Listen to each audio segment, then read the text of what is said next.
উনি পড়ায় দেন বিপ্লবী কালেমা লা ইলাহা ইল্লাল্লাহু মুহাম্মাদুর রাসূলুল্লাহ সাল্লাল্লাহু আলাইহি ওয়াসাল্লাম। একবার জবান খুলে বলেন না সুবহানাল্লাহ। আমাদের নবী, আমাদের নবী যিনি আমাদের ঈমানের আকর্ষণ, সেই নবীকে ভালোবাসতে চাই কি চাই না? কারা কারা চাই? আল্লাহু আকবার। আল্লাহ সবাইকে কবুল করেন। সবাই এই হাত একবার হলেও মদিনার দেওয়ালে লাগানোর তৌফিক দিয়েন। প্রত্যেকের কলবটাকে মদিনার আয়না বানায়া দিয়েন। হাত নামান। রাসূল হিকমত অবলম্বন করেন, ইসলাম ধর্ম গ্রহণ করলেন বুড়িমা। অর্থাৎ এখানে বোঝা উচিত রাসূলের হিকমত আর আমাদের হিকমত কি এক? আমরা তো হিকমত অবলম্বন করলাম বিভিন্ন জায়গায়, যেখানে শিরক ওই জায়গায় যায়, কিন্তু রাসূলকে হিকমত অবলম্বন করছেন তার অবস্থান থেকে। তিনি তো নবী, দোষে গুণে মানুষ নাকি আমার নবী?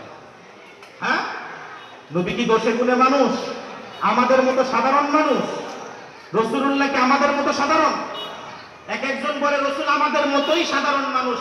আমাদেরও হাত আছে, রাসূলেরও হাত আছে, আমাদেরও চোখ আছে, রাসূলেরও চোখ আছে। গাধা, আমাদের চোখ কোনোদিন জান্নাত দেখছে? হ্যাঁ, কিন্তু আমার নবী তো জায়গার ভিতরে বইসা আল্লাহ গোটা জান্নাতটাকে রাসূলের সামনে হাজির করে দিয়া বলছে, নবী আপনি গুইনা গুইনা বইলা দেন জান্নাতের দরজা কয়টা, জাহান্নামের দরজা কয়টা, আপনি বইলা দেন। আপনার চোখের সামনে আমি আল্লাহ হাজির করে দিলাম। কই আমাদের সামনে তো কোনোদিন এই পর্যন্ত জান্নাত দেখতে পারলাম না, দেখছি। তাহলে রাসূল আমাদের মতো হয় কিভাবে ভাই? ওই রাসূলুল্লাহ সাল্লাল্লাহু আলাইহি সাল্লামের সুন্নতকে ধারণ করি আমরা। আমাদের ঈমান রাসূলুল্লাহ সাল্লাল্লাহু আলাইহি সাল্লামের সুন্নত দ্বারা সাজাইতে চাই। কোরআন শরীফের পরে সবচেয়ে গ্রহণযোগ্য কিতাব হচ্ছে বুখারী। কি কিতাব? বুখারী। নামগুলো বলেন, কি কিতাব? বুখারী শরীফ। এখানে আমার উস্তাদগণ উপস্থিত আছেন।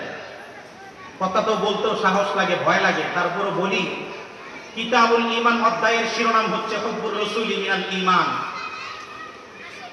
ইমাম বুখারী বলেন রাসূলুল্লাহর ভালোবাসার নামটাই হচ্ছে ঈমান। বাবা আপনারা বসলে একটু ভালো হয়, মেহেরবানি করে আপনাদের অনুরোধ করতেছি একটু বসেন কিছুক্ষণ সময়। বাবা, হুব্বুর রাসূলি মিনাল ঈমান। ইমাম বুখারী বলেন রাসূলুল্লাহর ভালোবাসার নামই হচ্ছে ঈমান।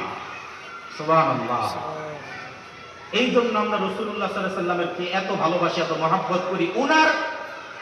উনার জীবন আদর্শকে যদি, উনার মিলাদ, উনার সিরাত যদি আমরা বর্ণনা করি, আর কোন ব্যক্তি যদি মানে, আমাদেরকে ইসলামের বাইরে কোন কাজের জন্য হিকমত অবলম্বন করার প্রয়োজন নাই, শুধুমাত্র যদি রাসূলুল্লাহ সাল্লাল্লাহু আলাইহি ওয়াসাল্লামের সুন্নাত অনুসরণ করি। এবার আসেন, সাহাবায়ে কেরাম কেমন ভালোবাসতেন নবীকে,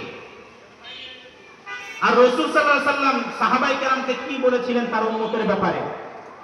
এই ব্যাপারে মুসলিম শরীফের 2832 নম্বর হাদিস, 2832 2832 নম্বর হাদিসে রাসূল কি বলেন দেখেন। عن أبي هريرة أن رسول الله صلى الله عليه وسلم قال من أشد أمتي لي حب الناس يقولون بعدي يود أحدهم لو رآني بأهله وماله। কত চমৎকার ভাবে রাসূল বললেন যে আমার পরে আমার উম্মতের মধ্যে একটা দল আসবে। কি আসবে? দল। যেই দল তাদের হৃদয়ের মধ্যে একটা আকাঙ্ক্ষা রাখবে, যদি আমার সম্পদ, আমার আহাল পরিবার, আমার ধন দৌলতের মাধ্যমেও যদি নবীরে একটু দেখতে পারতাম, জীবনটা ধন্য মনে করতাম। একটা দল আসবে, রাসূল সাল্লাল্লাহু আলাইহি ওয়াসাল্লাম বলে দিয়েছেন তাদেরকে নিয়ে, যে আমার ধন সম্পদ যা কিছু আছে এগুলোর বিনিময়ে যদি আমি একবার আমার নবীকে দেখতে পারতাম, এই আফসোসটা একটা উম্মতের মধ্যে আসবে। এখন বলেন তো দেখি, আপনার আমার ভিতরে কি এই তামান্না আছে? নাই? হ্যাঁ, আছে না নাই? মদিনায় যাওয়ার ইচ্ছা আছে কার কার? একটু হাত উঁচা করেন তো। তো মদিনায় কেমনে এমনি যাওয়া যায়? হাত নামান। হ্যাঁ, টাকা বড় কথা না। কোটিপতি দেখাইতে পারুন যারা এত টাকার থাকার পরেও কোনোদিন মক্কা মদিনায় একবার যায় না, এমনও লোক আছে। এখানে তো দাঁড়িয়ে পাকা বাবাজিরা আছেন, আমার চাইতে আপনারা ভালো বলতে পারবেন। আপনারা অনেক জায়গায় দেখছেন ধন সম্পদের মালিক কিন্তু মদিনায় যায় নাই, অথচ আমাদের দেখা এক হুজুরের ড্রাইভার উনি মদিনায় গেছেন। জিজ্ঞাসা করলাম, ভাই সম্পদ কিভাবে বুঝাইলাম? উনি বলতেছেন, ভাই সম্পদের প্রয়োজন হয় নাই, যিনি